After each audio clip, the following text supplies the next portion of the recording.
right, Bears fans. We are here at the Bear Report recapping the Bears game as they lost to the New York Giants in Week 4 here, 20-12 in a sloppy game to say the least. Here, the Bears going into the Meadowlands. It was a close first half, really close the entire game here, but the Giants were able to, pull away late here, and just a lot of, let's just say, very interesting storylines to talk about with this one today, Usayd. But before we get into it, Usayd, how you doing today, and what are your initial thoughts on this Bears team as they lose here to the New York Giants? I mean, yeah, I'm doing well. I think that when I look at the advanced database statistics that we've got access to, and then just my own evaluation, my own notes throughout the game, all the stuff that I tweeted, if I had to describe use a phrase or a term to describe the Bears Week 4 loss, I would say that the Bears left a lot out there on the field in terms of how this game should have been played, right? You're looking at, the Bears had 16 total first downs. 13 of them were actually by the Bears. 3 of them were because of stupid Giants penalties. But then the big statistic that sticks out to me is the simple fact that the Bears were 0 for 3 in the red zone. And you can't keep going field goal in the red zone. The reality is that you have to be willing to maximize, because that's 18 points right there that the Bears left out onto the field. Yeah, I think leaving a lot on the bone, and also scared coaching is a big takeaway for me in this game. Conservative coaching, I should say. I guess it both goes in hand because, a lot of conservative decisions are going to be made out of coaching scared, and the Bears certainly coach scared today. And I'll delve into that more. But first, I'm going to recap this game real quick and then go into my thoughts on that, Usayd, before we get to the rest of our conversation here. But just recapping this one, the Bears, this team, it started off, pretty slow early on. The Giants, they were able to, get out to a 7-6 lead at the end of the first quarter. They really took advantage of the Bears' lack of discipline on defense in that first half. I think there must have been at least 10 bootleg rollout plays that the Giants were able to use that the Bears were able to use. The Giants were able to use on the Bears defense. Excuse me. That just, it looked like the Bears had no idea how to defend a bootleg. It looked like they've never coached it before, never thought that was going to be an option. Clearly the Bears were, defending, overplaying, stopping Jaquan Brisker, which didn't really work out in this one. We'll get to that later. And just led to all these plays where Daniel Jones is running and there's no Bears defender within 30 yards of him. That happened way too much in that first half, especially. But Giants go into halftime with a 14-9 lead. The passing game, we saw some flashes from Justin Fields in that first half. He had a big completion of Darnell Mooney that set up a Bears field goal. But like you said, the Bears settled for field goals 3 times in the red zone, just not able to get it done. And then the second half, it really started to become a slog, I thought. Daniel Jones went out for the Giants with an injury for a little bit until Tyrod Taylor got injured, in replacement of him. And it was pretty clear to see what the Giants' game plan was. They had all their wide receivers basically out in this one. They were going to run the ball. They were going to be creative using their quarterbacks in the running game. And they did a lot of read option and bootleg stuff to really stress the edges for this Bears defense, and it really worked out for them. On offense for the Bears, it was another classic games that we've seen all year long. They were trying to run the ball quite a bit, not a lot of passing, just a typical Bears game that we've seen this year. Justin Fields finishes the game 11 of 22 for 174 yards, no touchdowns, no interceptions, but 6 sacks in this one as well. Khalil Herbert leads the team in rushing with 77 yards. Darnell Mooney had his first big game of the year with 4 receptions for 94 yards. But when we get late into the game here, touching on that real quick, the Bears, they had a chance actually to tie this game up down 20-12, I believe it was, with 5 minutes to go. So you're down by 8 with 5 minutes to go. And I think that sequence is going to be key here. That's going to be the big one to talk about, because the Bears, they had a chance to go down there and tie the game, or at least to score a touchdown and maybe have a chance to get the ball back if they didn't get the 2-point conversion. But instead of, really going for a touchdown on that drive, Luke Getsy plays it pretty conservative. They run the ball, I think 4 out of the 5 plays that they ran on that drive. I have to go back and look at it In fact, I'll probably try and see if I can look back at it right now. So yeah, they ran 4 plays on that drive. 3 of them were runs, so they ended up burning 2 minutes off the clock here when they're running a 5-minute drill down by 8. And then on a 4th and 2 at around midfield, Matt Eberflus decides to punt the ball on 4th down, giving the Giants the ball back with 3 minutes left to go in the game. He has 3 timeouts, so he figured get the stop. The Giants will punt the ball back, give the Bears the chance to go down and score a touchdown. And with 2 minutes to play and enough time to maybe get into the end zone there with favorable field position, doesn't work out. So Fields Jones in his first game action here as a Bear, as a rookie, muffs the punt as the Bears defense does get the stop, force a 3 and out, muffs the punt. The Giants recover, they run the ball out. That's the game. So it was just a frustrating ending for the Bears here. There was just a lot of really just odd coaching decisions in this game. For me, you talk about the red zone play calling. Luke Getsy, I thought, had a really rough one in this game. Just if last week was one of those games where it had me starting to feel concerned about Justin Fields and where he was at in his development, this game I think did a lot to make me concerned in the direction that this coaching staff is going. What are your thoughts on that, Usayd? Yeah, and I just tweeted this, right? I talked about how a couple numbers that I felt like defined the Bears afternoon. You're looking at 0 for 3 in the red zone, 5 for 15. That's 33% on 3rd down, 5.1 yards per play, right? If you look at the numbers for the Giants, they were pretty much very similar outside of the Giants being 1 for 2 in the red zone. And so when you look at this game, I think that there's something to be said, right? Like Justin had a couple good plays in this game. Justin had a couple plays that you're like, okay, the offense would like to have back. But then ultimately, I think that this was a sloppy fest all around by both sides of the ball because the Bears offense has marched down the field on the first possession in 3 or 4 games this season and scored, okay? Whether that's been a touchdown or a field goal, because they scored a touchdown on the opening drive against the Packers in week 2. They scored a field goal these last 2 weeks on the opening drive. But the problem, I think, comes down to consistency, right? The Bears are not necessarily consistent in any aspect of the game. You look at the defense, and I don't know why, for some reason, they didn't make that adjustment earlier in terms of having Jaquan Brisker pretty much always spying Daniel Jones for those play action plays, as well as a couple of the QB boots that we saw. I don't know why Matt Eberflus decided to make that adjustment all the way into the second half when Brisker had one of the Bears' few sacks of the afternoon. Then you look at the offensive side of the ball, right? I'm not going to sit here and say the Bears offense doesn't have any weapons, because that's the same message that you and I have been screaming for basically the last couple weeks now. And this goes all the way back into the summer too, when, you and I were at training camp. Zach was at training camp. A whole bunch of our friends in the Bears media were at training camp. And I think that, it was the same stuff back then that we were talking about that we're finally seeing our issues now. It's just like the Bears don't have any weapons, so it's hard to really gauge where Justin's at in his development. Now, with that said, Justin had a couple good plays in this game, but ultimately, this is a team that I think, and a coaching staff right now, they really just has to settle down. They have to stop playing and coaching scared, and they just have to say, hey, look, if we lose by 8 points to a really good team, that's totally fine, because no one expects this team to win every single game, but you can at least coach well and coach hard to make this team competitive. And, one last thing, right? I would say that this game really brought to the forefront why, rookie offensive tackle Braxton Jones may not be the answer that a lot of people think he is. Because in the second half, and I forget which possession it was, but I believe it was the one right after the Eddie Jackson pick. It's like Braxton Jones got beat bad against Kayvon Thibodeau, so I'm not throwing Braxton under the bus here, but ultimately, I think that there's a lot of work to be done in terms of getting this train moving in the right direction. Because for me, when I look at the Bears' offensive line, right, Cody White here being down and out is basically a blow.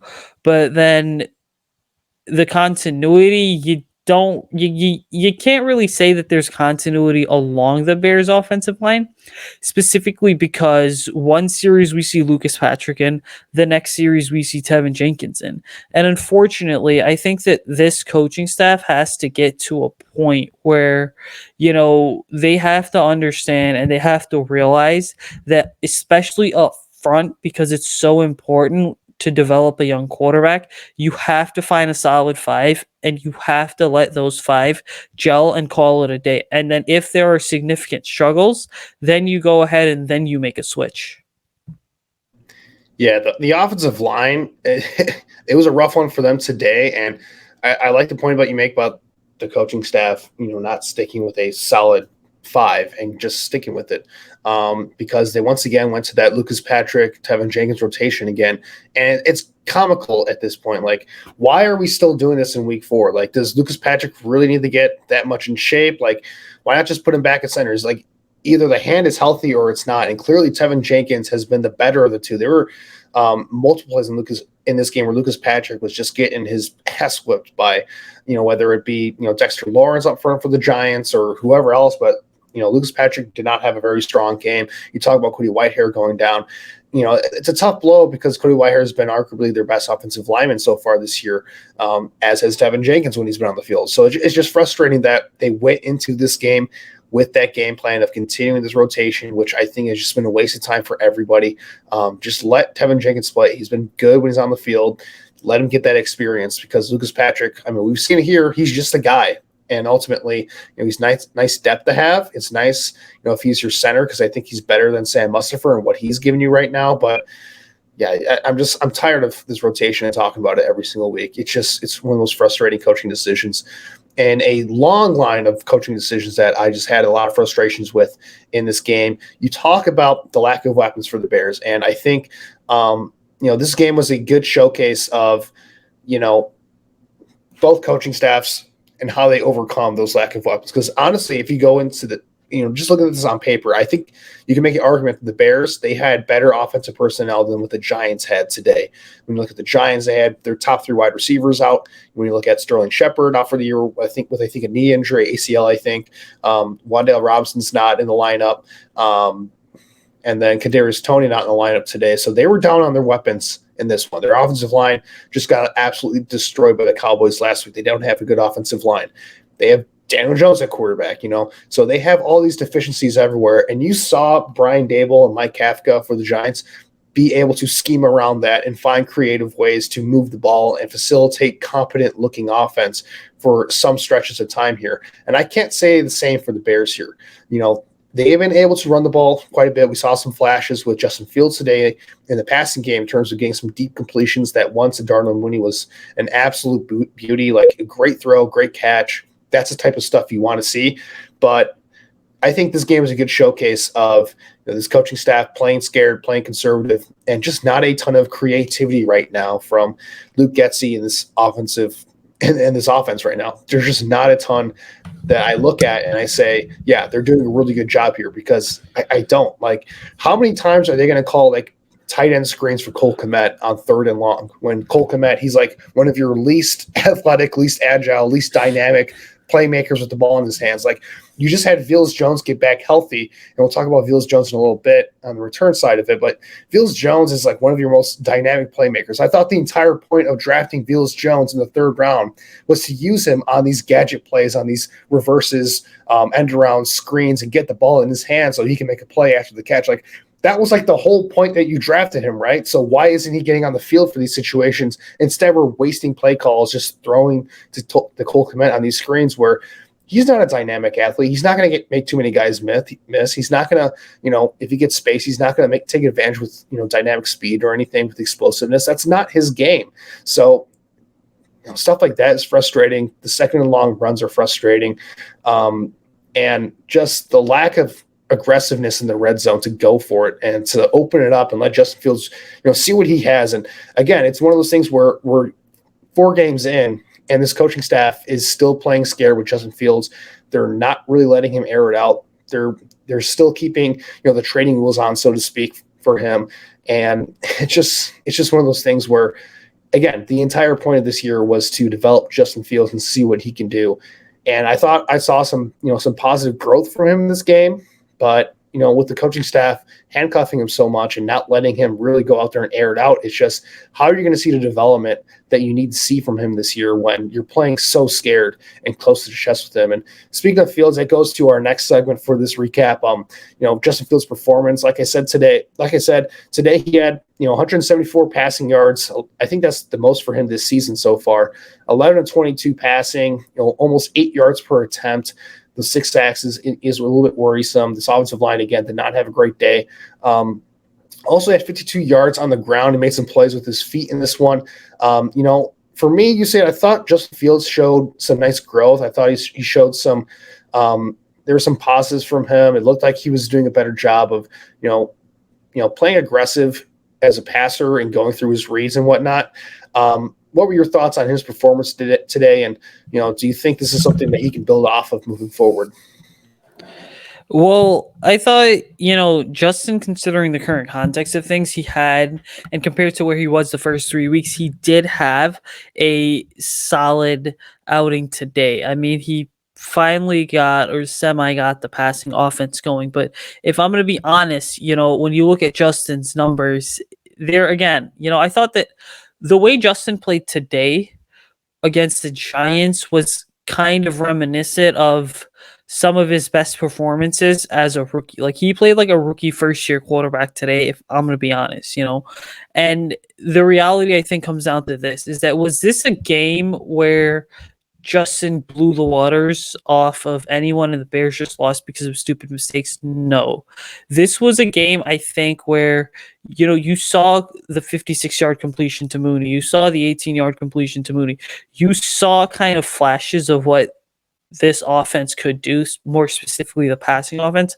But ultimately, the big question that I'm thinking in the back of my head as I'm kind of watching this game and taking notes is the simple fact that, was it good? Yeah. Was it a baby step in the right direction? Yes. But was it enough to really justify that this offense is going to be solid moving forward? Absolutely not, because they're not going to be playing a slugfest team like the New York Giants each week, who, by the way, every single one of the Giants games this year, outside of that week 3 loss to the Dallas Cowboys, have pretty much been down to the wire, right? And then I think you also have to factor this into it all too, is that, Darnell Mooney, okay, cool, had a great game today. But realistically, I mean, if we're going to be honest, the Bears, I think, biggest woes come from the fact that the plays the team calls in the red zone are not getting the best out of what Justin Fields is able to do. Like, I tweeted this during the game, and I'm like, hey, you got to call some play action passes or some boots or something, even if it is QB boots. Get Justin out of the pocket in the red zone, because you're 19-1 in terms of 20 trips to the red zone. 20 play calls in the red zone before this game. And what happens is, for the Bears, it's like they've got 19 run plays and 1 pass play. Well, the Giants keyed in on that today, and that's why the Bears were not able to make kind of any significant movement in the red zone. I think some of the red zone packages have to include getting a guy like an Equinemius St. Brown or Dante Pettis or Amir Smith-Marset, a couple of your bigger wide receivers in there, and then you just have to be able to combine that with these QB boots. Yeah, it's frustrating to see Getsy not utilize Justin Fields as a runner in the red zone consistently. We saw it in week 2 against Green Bay. They did it a couple of times, and it worked. So the fact that they go away from that and they just use these, very simple vanilla style of run plays, it's just I have so many problems with Luke Getsy and this offense and the way that he's calling the game right now. I'm not going to try and, stick on that point too much, though. In terms of Justin Fields' performance, like, I thought you're saying of baby steps in the right direction was the right way to put it. Like, there are still some struggles that I'm seeing from him, the babies. But again, I thought I saw some positives in terms of, a little bit of growth in terms of going through progressions, a little bit of growth in terms of, trusting, his receivers get open and playing faster a little bit. And that big throw to Mooney was really special stuff there. So you need to see more of that going forward. but there were some struggles as well. Like I thought on one play, I forget if it was in the first half or early in the second half, but there was a play where he had Darnell Mooney, I thought, open for a touchdown. I tweeted this out earlier today. He might have been open for a touchdown. He might not have. I'll have to go back and look at the all-22, but it looked like Darnell Mooney was open in the seam for a touchdown, and Justin Fields just took his eyes off of him and ran for a first down, but just took his eyes off way too early. And that's something that he has to continue to work on, not dropping his eyes too much at the slightest hints of pressure or when his first read isn't there. Like he has to stand in the pocket and make, go through his reads consistently and, stand in there and make the throws. But also, like, I get it, like the offensive line was playing like crap today, and the Giants are a blitz heavy defense. So, he probably felt like he didn't have a ton of time in there to stand in there and make plays. So I guess I kind of see it from that standpoint, but again, like that's something that he needs to continue to work on moving forward. And in terms of playing the blitz, like I don't know if this is a scheme issue or a Justin Fields issue, but it seems like whenever Justin Fields is blitz, that the Bears either they don't have a hot read designed into the offense for Justin Fields to get the ball out quickly, or Justin Fields just isn't throwing it hot in those situations, because the Giants, they blitzed multiple times, and Justin Fields had no idea, it seemed like, what he was doing to counteract those blitzes, and it led to a lot of sacks. It led to a lot of wobbly throws, a lot of throwaways and whatnot, or Justin Fields trying to escape and get out of the pocket. For the Bears moving forward, either Justin Fields needs to do a better job of throwing to his hot moving forward in blitz situations, or the Bears, like Luke Getsy, you got to help out Justin Fields and give him some hot reads to throw the ball to. And I can only answer that question, who's at fault, by going back and watching the All-22 when that eventually comes out in a few days from now. So I'm not going to put any blame on that for right now, but that's an issue that the Bears have to fix moving forward. Moving on to our next segment here, let's go over our 3 studs and 3 duds for the day. 3 guys that stood out to us, whether it's, players or coaches or units or whatever, and 3 guys that did not stand out for us or that were kind of negatives compared to our expectations for them. Usayd, I'll start with you. Who are your 3 studs for today? Yeah, I would say, it's tough to kind of sit here and pick 3 studs just because I think that the game overall was one where there was a lot that was going on. But if I had to pick, my first 2 guys I think are going to be offensive linemen. I thought that Tevin Jenkins and Larry Borum played a pretty phenomenal game all afternoon. Didn't necessarily even see any penalties count or called on them.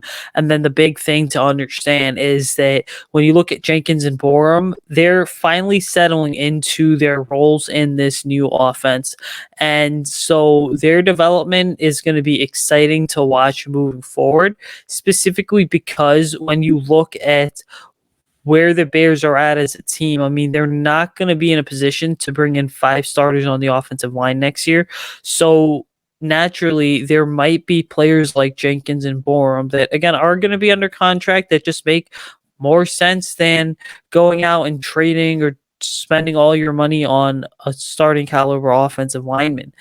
I think that my 3rd stud of the afternoon would quite frankly have to be Jaquan Brisker. Now, I look at Brisker and I think that, he's been one of the best defensive backs in the NFL through the first 4 weeks, right? It seems like he's all over the place. He makes the Bears defense expendable. The coaching staff really trusts him to go ahead and make plays. He's an incredibly hard worker. And so this is just a start with Brisker because we all know he's going to get significantly better moving forward. Yeah, for me, my 3 studs for today, I have to go with Darnell Mooney. I thought, that big catch he made early in the game, it was really nice to see that connection between him and Justin Fields start to come to fruition a little bit. They've been very quiet together through the first 3 weeks. So I was glad to see those guys start to pick it up a little bit. Darla Mooney, again, 4 receptions for 94 yards, not a ton of volume there, but very efficient on his 5 targets for the game. And just showing off that ability as a deep threat to make plays. So Darnell Mooney, he's a stud for me in this one. Definitely his best game of the season. Another stud for me, I have to go with a special teamer here, Josh Blackwell. made a big play in this game on special teams where he forced a fumble on a punt return for the Giants and recovered the fumble, and that led to the Bears getting another field goal, I believe. That was like late in the first half. My memory serves correct here, but that was a big-time play by Blackwell to make that happen. I was very excited to see that. Those are some of the plays that you're looking for from your special teams unit, and if you're a team like the Bears, as coaching staff, they emphasize takeaways and special teams play. And that's just a really good sign to see for Josh Blackwell to go out there and make a play like that. So that was a promising thing to see. You got to give credit to where credit's due for making those type of plays on special teams. And then in terms of my last stud, I mean, there's not a ton, like defensively for me, like not a ton of guys really stood out for me in this one.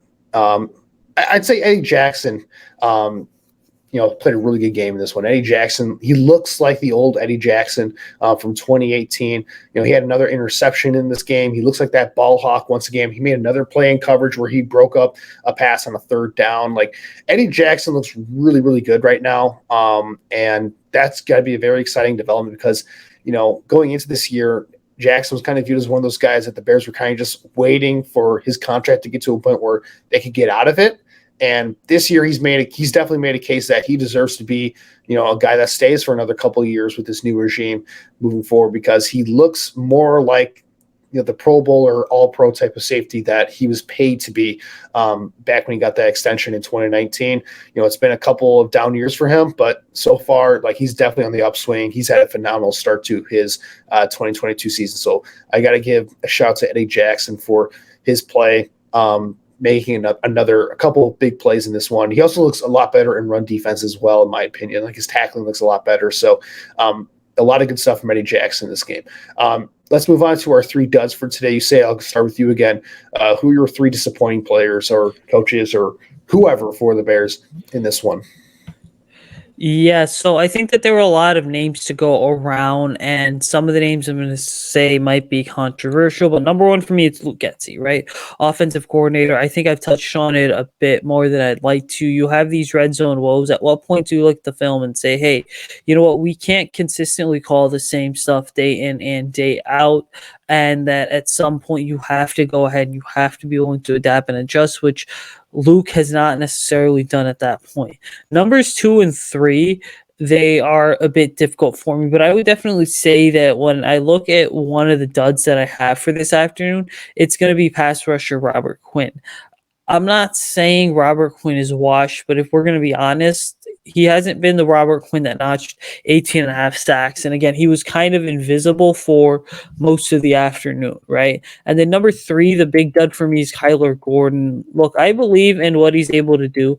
I believe that he can be a phenomenal corner, but Kyler Gordon's playing to open up his rookie season a really bad stretch of football right now. And I think that as a team and as a coaching staff, you have to look at that and you have to say, we spent most of training camp basically moving him between slot and outside. But at some point, we might have to just understand, accept that he's better off in the slot than he is on the outside. Because Kyler Gordon had the 2 back-to-back penalties that basically gave the Giants 46 free yards, right? And so naturally, when that happens as a young rookie corner, I understand DB is the toughest position to play in the NFL as a rookie, but Kyler Gordon has to slow things down and let the game just come to him. Yeah, I agree. All 3 of those guys, definitely left a little bit to be desired. Like Luke Getsy, we've talked about it all episode here. The play calling is just not a ton to be inspired about. Very safe, very conservative. There's just not a ton to get excited about Luke Getsy right now in the way that he's calling the game. Just a lot of stuff that is worrisome for a rookie play caller. Robert Quinn, he's been quiet the last 2 weeks. If only someone would have, if some people were telling everyone that, regression was due for Robert Quinn after he had an outlier season last year and that he was going to fall back to earth. And lo and behold, he's fallen back to earth so far this year. And the Bears should probably trade him when they had the chance. But, that trade value for Robert Quinn is going down and down and down the longer the season goes, which is disappointing to see. And then, Kyler Gordon, rough start to the year for him as a rookie. Like rookie quarterbacks struggle, but it's been particularly tough for him in the early going. As for me, I'm going to start off with coaching as well. Like I thought the defensive coaching, that's got to be a dud for this one. Like the entire first half game plan, they came out unprepared. They just got thoroughly outcoached in that first half.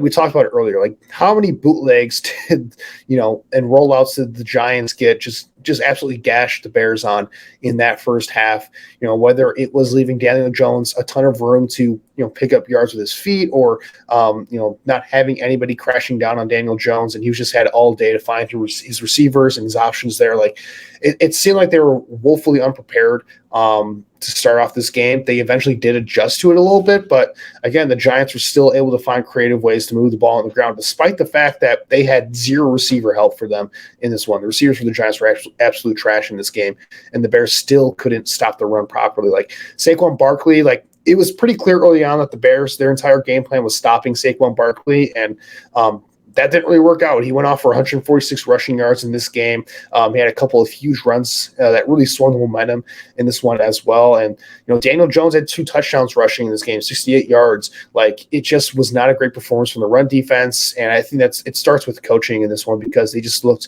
unprepared for what the Giants were bringing to the table offensively in this one.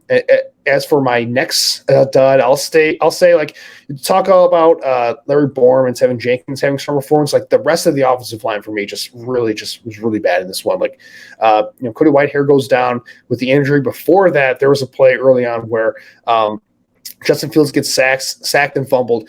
And Cody Whitehair has a chance to pick up the loose ball that's like rolling on the ground right in front of him, and he just doesn't pick it up. Like it's clearly a fumble. Like an offensive lineman, like you're always taught to fall on the ball when there's a loose ball on the ground right in front of you. That doesn't matter if it's an incomplete pass, doesn't matter if it's a fumble. Like you have to get on that ball, and that was just an infuriating play to see because Cody Whitehair is a veteran in this league. He has to know better in that situation. But the offensive line in general, even when Cody Whitehair went out, it just got absolutely just manhandled in this one. Like the run game was not as good in this game as it has been in previous weeks. Khalil Herbert averaged 4 yards per carry, but as a whole, when you look at the Bears, when they were actually doing design runs, they were averaging less than 4 yards per carry.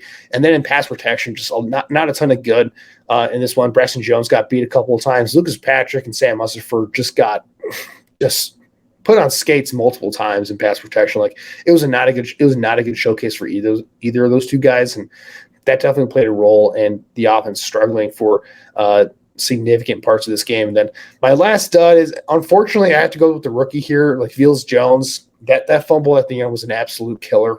And just one of those things where, again, this isn't really Fields Jones' fault that he was drafted, higher than he should have gone. But, the Bears invested a day 2 pick, a 3rd round pick for a return specialist, and that return specialist can't even catch a punt when you need him to. It's just frustrating. And I get it. He's coming back from the injury. He's probably a little bit rusty right now. I don't want to pin too much on him. He's a rookie. Like I'm not going to absolutely kill him here for this.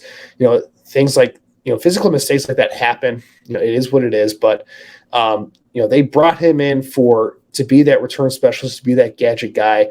And, to not make that play, or I should say to make the play to lose the game or to help contribute to losing the game is just something you don't want to see. So those are our 3 studs and 3 duds for today's game. And to wrap it up here, Usayd, let's go over just our closing thoughts here. What final thoughts do you have here before we wrap it up? I would say the final thoughts are that it's time to kind of get back into the facility and just look at everything that went wrong, because I think the main goal for next week going into Minnesota has to be figuring out what to do in the red zone. Yeah, I think red zone play calling is definitely something that has to be better moving forward. And just in general, like, again, this is one of those games, I said it before, that just does not make me feel good about this coaching staff moving forward. And it's not because I don't think they're bad coaches. I think, Matt Eberflus is a very good head coach, but when you hire a defensive-minded head coach, there's going to be a certain mindset that a defensive-minded head coach is going to have. And that's typically going to be, playing it safe, not being aggressive on 4th down decisions. He clearly wants this to be a run-first team with Luke Getsy as his offensive coordinator. And that's the type of mindset that they brought in. And just a very conservative, bland, vanilla, style of coaching in a league that's getting a lot more creative and a lot more offense driven moving forward. So, it's one of those things where, again, I get it. The talent is not there, but the Giants don't have a ton of talent either. And you can see the coaching difference on both sides of the ball. The Giants clearly, I think with Brian Daboll and Mike Kafka have their offensive, minds going forward. Like, I think the Giants clearly have their guy in Brian Daboll. I can see the Giants, once they get more talent on that roster and they get a quarterback in there, I can see that working out for them. I'm not sure, if I feel the same way about the Bears with Eberflus and Getsy running the show on offense. Just a lot of red flags for me for this group moving forward. But again, it's only one game. We're still early on to this year. It's a rebuilding year. These types of games are going to happen. So it's just one of those things where we expected the Bears to be bad this year. And when you expect a team to be bad, there's going to be some frustrating losses. And today was one of those frustrating losses. So not a ton to take away, I should say, but that's just something to keep in mind, Bears fans, moving forward. But like you said, we're on to Minnesota now. The Bears are 2-2, and they're going to hope to get a win next week. I think they're going to be on the road again up in Minnesota. So hopefully they can go out there and have a much better performance next week. But for today, that's going to wrap it up for us here at the Bear Report. Make sure to like, rate, subscribe, and review at Blue Wire Pods. Make sure to give us a follow on social media. You can follow the Bear Report on Twitter at Bear Report. Also, make sure to follow Picks for Polls, our other podcast at the Bear Report. You can follow that Twitter account at Picks for Polls as well. Usayd, where can our listeners find you on Twitter, find you on social media, and find your work? Yeah, guys, you can follow me on Twitter at Usayd Koshul. You can check out my work on the Bear Report. Yeah, absolutely. You can follow me on Twitter at AJFreeman25. You can find my work on the Bear Report as well. Make sure to check out the Bear Report for some of our post-game coverage here, as we're going to be having a bunch of storylines to cover. Also, make sure to keep an eye for my Tracking the Trenches for this upcoming week as well. But until next time, Bears fans, have a great rest of your weekend, and bear down.